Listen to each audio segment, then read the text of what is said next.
Legend Total here, and today we're going to be talking about the Clan Moulder Doomstack. So this is a Doomstack that's going to be specifically just for Clan Moulder, not just Doomstacks because Clan Moulder's in the game. So I want to make that clear, because you're going to want to be utilizing the mutations to make this work. I'm not sure if this army will work in other factions.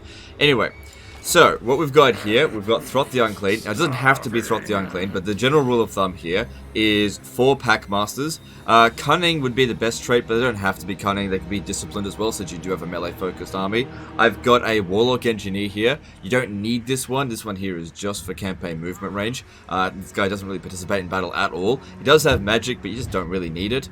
I've got Gorich in here. Again, you don't need to have Gorich. And then the rest of it is just Brood Horrors. So if you've got Gorich in a different army, just keep adding more Brood Horrors. Now, it takes a little while to successfully get these without instabilities.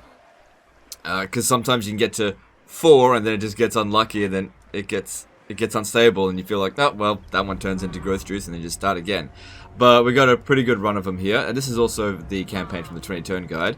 But we're pretty far in the campaign, so I've had plenty of times to give it a shot, and eventually you end up with something that's pretty damn good. So these ones here, they've got 5 mutations, so they've also got the lab upgrade for the extra ward save. I haven't got them all with that, because basically right now, I've got other things going on, which you'll see in another video, and I don't want to have to disband one of these. Just because I was being a little bit too greedy.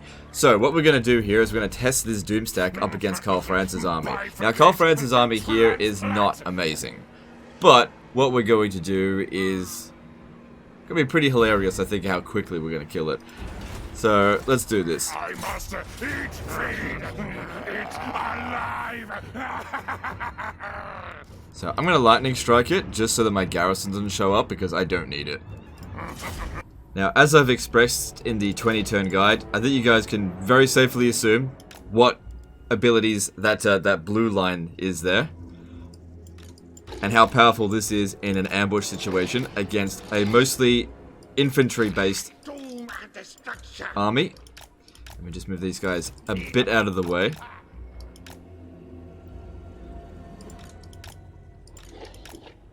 Because you know what we're doing. You know. But you just haven't seen it yet, that's all. Spread them out just enough to make sure that we can get all of them.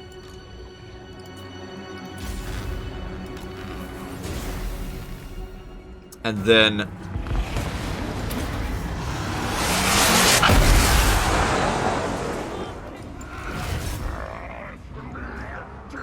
that is basically the end of the battle. And then you could also use the pack masters to do this.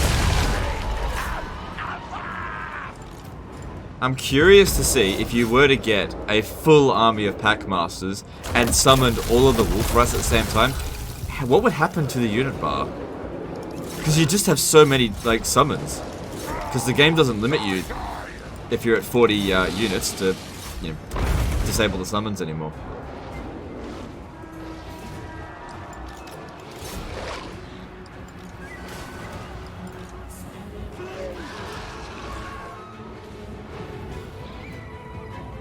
Alright, this one here took a little bit of damage, so I just gave it over to Throt so that he can heal. I've also got the Clan Moulder Clan Stone. Hunger never end. Save breast of its bits. My mind is cold. Catch prey. So I've been looking for like really big consolidated armies to try to see how this goes up against, but to be honest, I've just been tearing through the Empire so fast, and every battle's an ambush battle, that every battle the game's like, oh, you're gonna win. Yeah, you're gonna win that. Yeah, you're gonna win. Alright, we've got a little bit of damage on some of these units here, so might as well heal them. Actually, you know, there's no other battles coming in after this, so that's that there. So what I want to do now is just keep playing through the campaign and find something that's actually going to be difficult for these guys and see how they perform. Because that was, you know, a regular Skaven Doomstack, the Weapons Team one, could have handled that very easily as well. It just wouldn't have been as quick, that's all. Okay, now in this instance here, we're going to attack Karak Hirn. Now, what I could do is ambush these other armies just to soften up the defenders, but we want to put this army here to the test. You see here, we haven't fully replenished from the Karl Franz battle because they ran straight over here. And we're going to see how we go. Going straight for the city. Even then, the balance of power is like, yeah, it seems pretty strong. We're not going to need any menace belows. Another thing, it might be curious to see how we do this if we tried not using any of the warp bombs and just see how well it performs as if it was part of another clan. Now, part of the problem with this though is that a lot of these mutations here are providing ward save, physical resistance, so they will take less damage than what they would have if they were, for example, part of Clan Moors. But so in this battle here, we're not going to use the cellular instability warp bomb. So what I find works best is just go straight to the gate. If you get underneath the gate there, the gunners up here can't shoot you. We'll take a little bit of damage getting there, and also we don't have our Moulder Clanstone anymore. Because it expired. We'll take a little bit of damage on the approach. Zigzagging might help a little bit, not much though. And just go straight in there. This one in the meantime comes over to the corner, and I might actually pop down a Karak's Call once they get blobbed up around.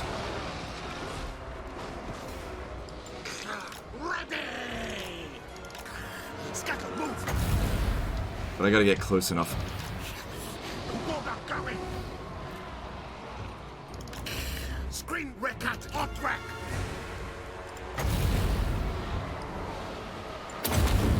So this is the Skaven version of the Wind of Death.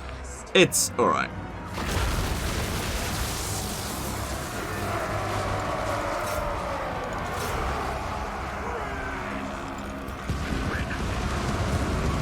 So we really want to stop all their missile units from shooting at us completely.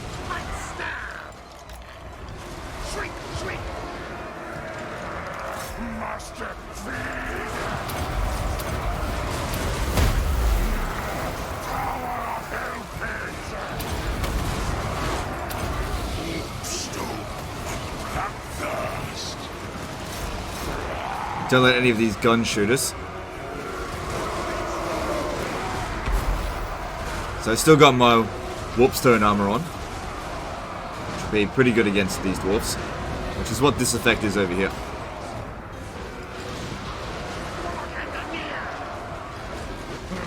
So yeah, all of these have the cellular instability, but I'm not going to use it, just to see how they perform. If it sort of wasn't in Clan Moulder. But again, they'll still be just a little bit stronger, just because of the other mutations that they have.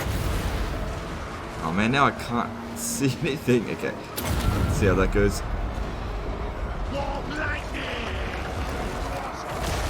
Now, another thing to point out, I suppose, is that Brood Horrors are pretty much anti-infantry. Very good against hitting like lots of small targets, but they're not so good against like, lots of single-entity monsters.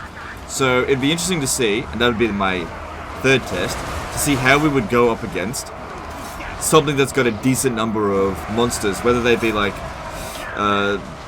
tree men or dragon ogres or something like that, and see how they would perform without having to use warp bomb. Because the warp bomb cellular instability is not very good at all against single entities, won't do any damage. Blow up, yes! Protected by peace! Me and Alpha! I find that just mass charging them into something keeps their leadership fairly high.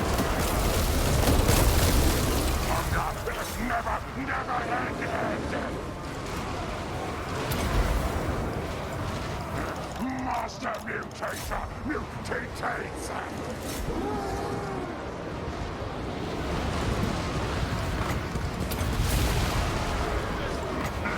Growing juices!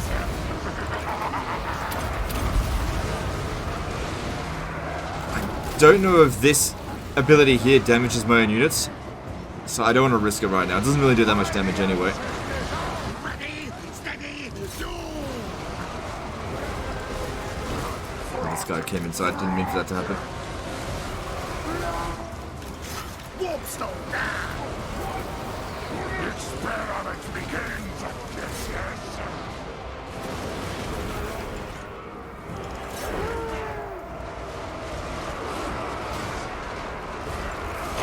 Once, now monster.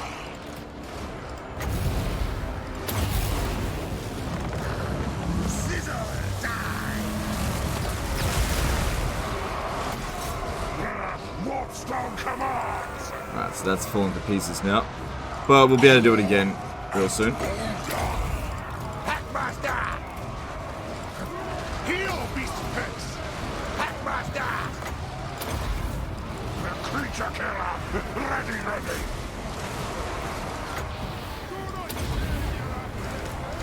Warpstone power!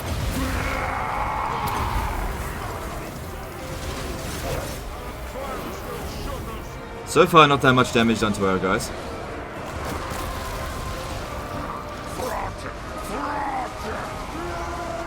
Okay, if Gorge can get a little bit over here, I'll use that. Yeah.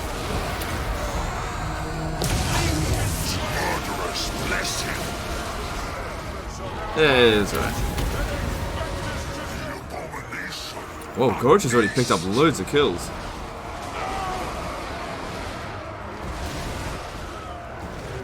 Alright, this one here is getting pretty badly damaged. But I can't do anything about it right now. Big experiment.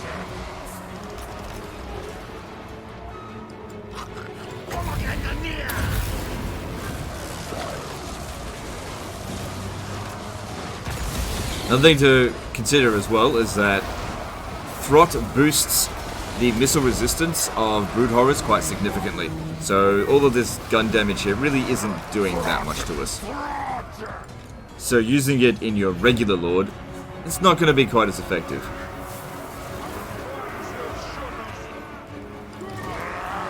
Never Satan! Chieftain! Courage! Food this way! Spreading destruction!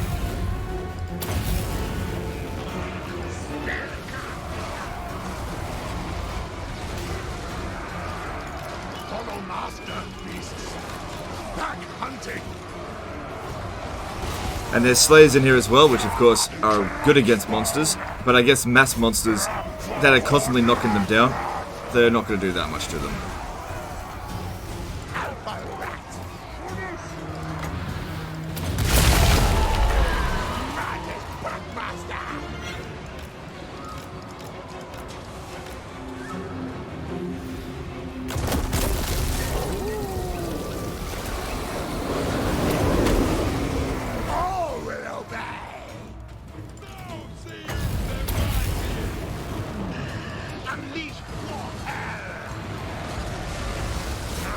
Next experiment! I can pretty much guarantee if I had used cellular instability, this battle would have been over by now. Master Mutator!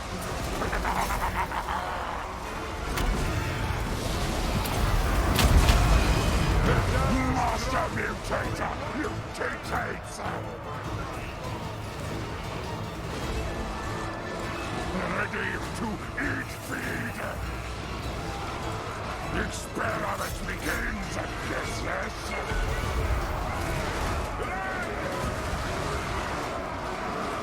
One of the best things about the Brood Horrors that I think a lot of people might overlook is actually their speed. Especially when dealing with single entity monsters. Because they're so fast, you will have the ability to basically pick your engagement. So if you go up against an army that you may not necessarily be particularly good against, for example, you know, Treeman spam, Dragon spam, something like that, all you can simply do is decide not to engage with them on a head-on fight. Instead, split up your forces so they split up theirs, and then move your forces in and like all of your units attack like one or two dragons or treemen or whatever it is that you're fighting. And a bunch of these guys, I mean, they have armor piercing damage, so unless it's essentially immune to physical damage, such as like a Banshee spam, nothing's pretty much immune from damage to them. It's just a matter of, can you get the melee attack up enough? So that's where, like all the pack masters and Throt really comes in handy. And Gorich for that example here. Gorich is providing, if you have a look at him, this ability here. No, not that one. Where is it? There, that's it. Frenzy's Assault, which is providing 12 melee attack. We dominate all things!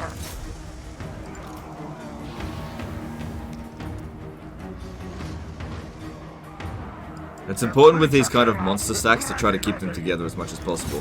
And if some of them are getting badly damaged, just withdraw them, 'cause it's not worth losing them.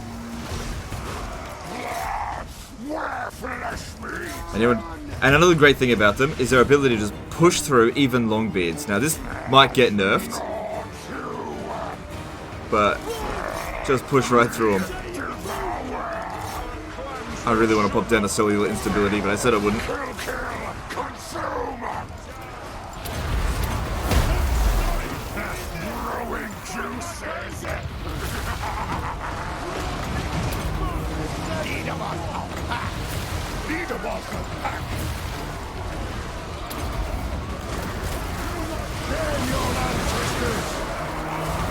You didn't even see anything that's going on in there.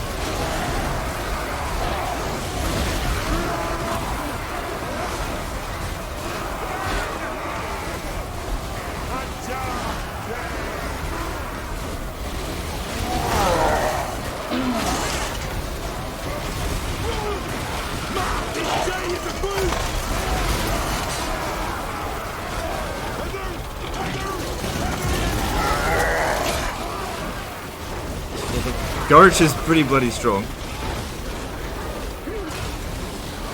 It's quite possible he got the most number of kills in this battle. Throt got a lot, but that would have been due to warp shard armor.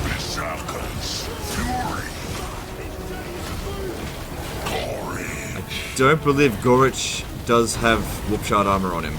Oh, he does too. Ah, right. They've both got it on there. Right, so he's just been collecting all the kills. Right. That would actually explain a lot, because he seemed to have an absurd number of kills for a melee hero. Alright, so there must just be some Slayers left. Yeah.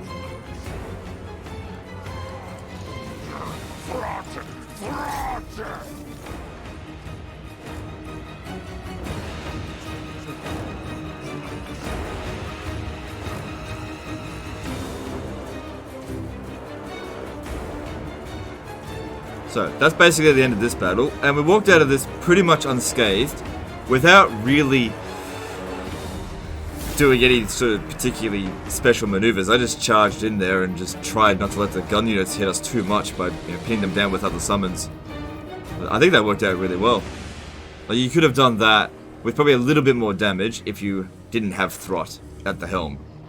Okay, so the last example that I want to give for Throt's Doomstack to go up against is something with a lot of monsters, especially something that might have a lot of fire attacks, because these brood horrors are quite weak against it due to their regeneration.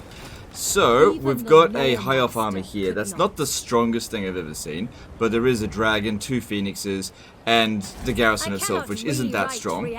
But we can get an idea of just how well they fight up against a dragon and phoenixes, especially the phoenixes. I reckon the phoenixes will be the biggest problem. So let's jump in there. It's considered evenly matched, and let's see how it goes. So basically, we just want to attack head on and just get straight in there. I'm not, once again, not going to use the warp bomb abilities, and we're just going to see how well they perform just in melee. You know, without that overpowered warp bomb.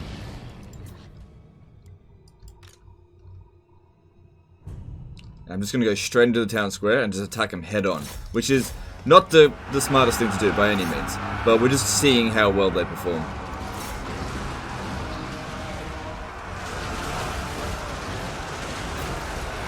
Now, if I had a weapons team here, this battle here could take me anywhere from like 20 minutes to do, so we'll see how long it takes with a Brood Horror Doomstack and see how much damage we've got after this, assuming we even win.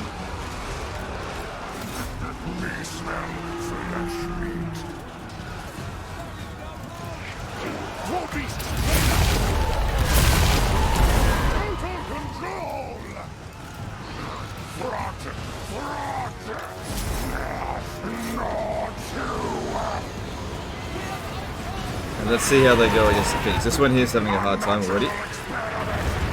But it did take a breath attack and the charge.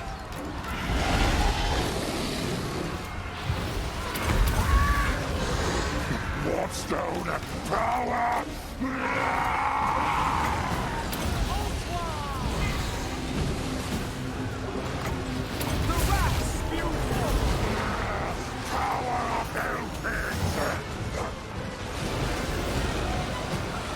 So that Phoenix is going down pretty damn fast. I mean, it did a little bit of damage to us on the charge, but that was about it.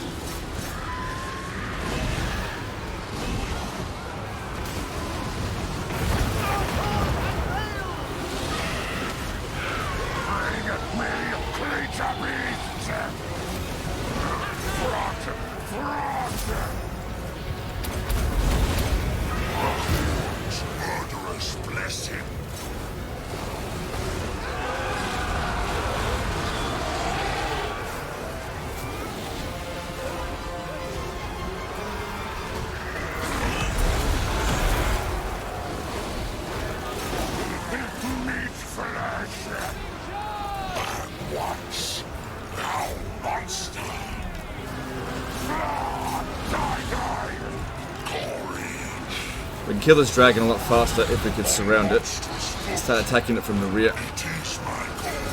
as well as from the front.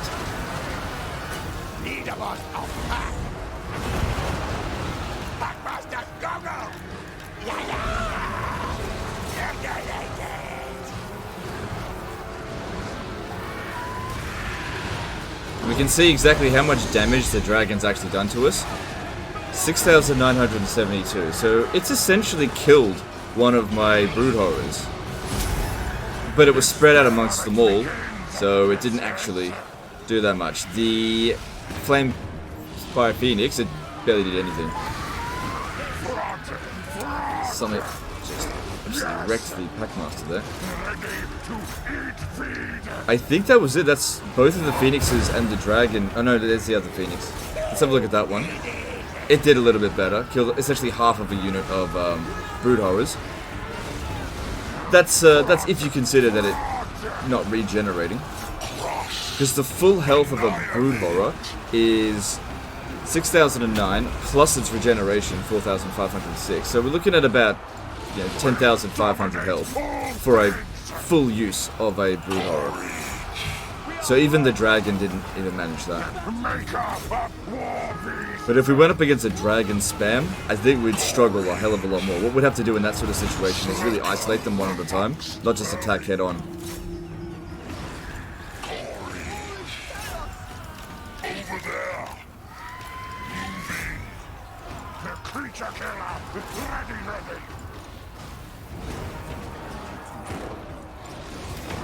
Rotten! Reborn atrocity!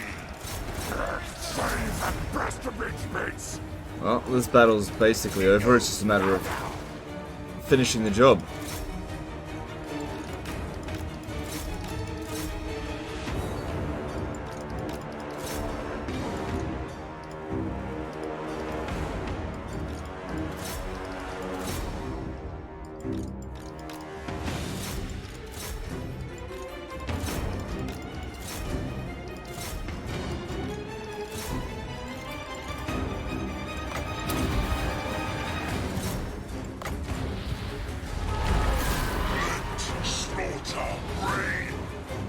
And there we go. We walked out of that pretty much unscathed without having to use a single warp bomb there. If we had used the warp bomb, this would have gone way quicker, because there was a lot of infantry in there.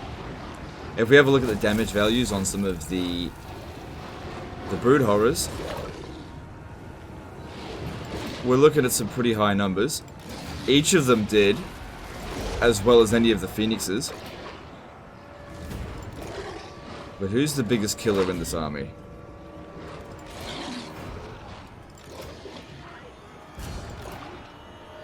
That one there did a lot of damage. Probably Throt, because he's still got that warp shard armor. The Packmasters did really well. I really like the Packmaster heroes, I think they're great. Gorge, yeah, because he's got warp shard armor. And I think it was actually Throt himself that got the highest number of damage.